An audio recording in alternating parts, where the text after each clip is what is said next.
Como você enxerga os impactos da crise energética sobre o ritmo de descarbonização? Essa é uma pergunta absolutamente relevante, porque eu diria que com o advento da guerra, todas as atenções se viraram para a necessidade de garantir a oferta de energia.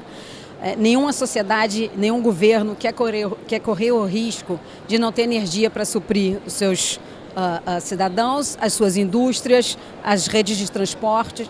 E então a primeira percepção é que talvez o ritmo da transição energética tenha sido arrefecido. Entretanto, a resposta que a Europa está dando, por exemplo, à crise, e ela é o continente mais afetado, é que redobrar a aposta na descarbonização, nas energias renováveis, é a resposta à atual crise energética. Então, você tem uma aparente dicotomia no curtíssimo prazo, porque, obviamente, o foco tem que ser na segurança energética, mas eu diria que, no médio e no longo prazo, a crise atual só reforça a necessidade de diversificação de fontes, de você depender cada vez menos de um único supridor e cada vez menos de uma única fonte. E com isso cresce e acelera-se o ímpeto para investir nas energias renováveis e, portanto, na transição energética.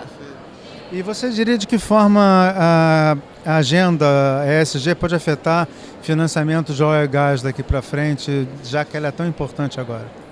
Olha, o que a gente tem percebido por parte da indústria financeira é um interesse e quase que uma obrigação fiduciária de entender cada vez mais os impactos ambientais e também sociais da atividade que eles financiam. Eles estão sendo cobrados por isso, tanto pelos seus acionistas quanto pela própria sociedade.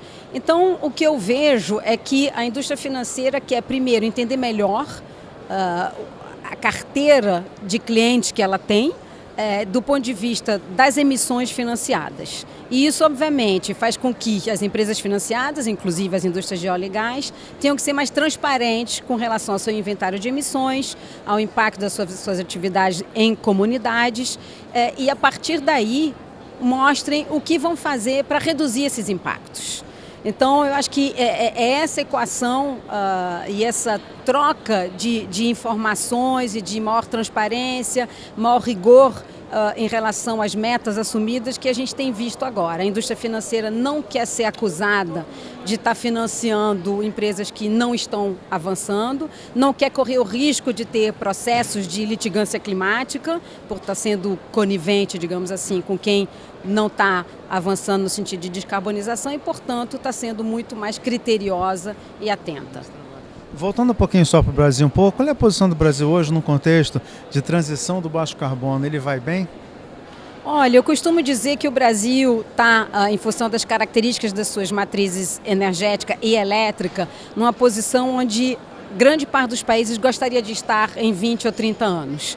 Né? Se a gente olhar para a nossa matriz elétrica, ela é mais de 80% renovável, até em função da hidrelétrica, que gera hoje em torno de 64% da nossa matriz elétrica. Quando eu olho para a matriz energética, a gente já é 45% renovável. Então isso nos posiciona, diria que, na linha de frente da transição energética. O que a gente não pode é achar que, dada essa nossa posição atual, podemos dormir em berço esplêndido. Não. A obrigação de continuar investindo, de identificar e aproveitar de uma maneira eficiente todo o nosso potencial em eólica, solar, eólica offshore, soluções baseadas na natureza, com o maior nível de critério, integridade, e obedecendo e buscando também investir nas novas fronteiras tecnológicas, como hidrogênio verde, por exemplo, acho que é uma obrigação que a gente tem para com a sociedade brasileira. E só para fechar uma pergunta que me ocorreu, você defende a importância do ecossistema de inovação para poder avançar nessa matriz nova, não é verdade? Você acha que o Brasil está confortável, precisa de se desenvolver um pouco mais nisso, não? Olha, acho que a gente sempre precisa, né? Eu acho que a gente sempre tem espaço para melhorar a integração, por exemplo, entre academia e indústria. Acho que melhorar também a integração entre indústria de grande porte e empresas inovadoras, startups, e fazer com que o ecossistema de inovação seja sempre pujante, com recursos financeiros suficientes, com apetite a risco, né? Inovação requer risco. E apetite a risco e, portanto, diversas fontes de financiamento, diversos perfis de investidores. Então, eu acho que aqui a gente ainda teria um certo caminho aí a percorrer.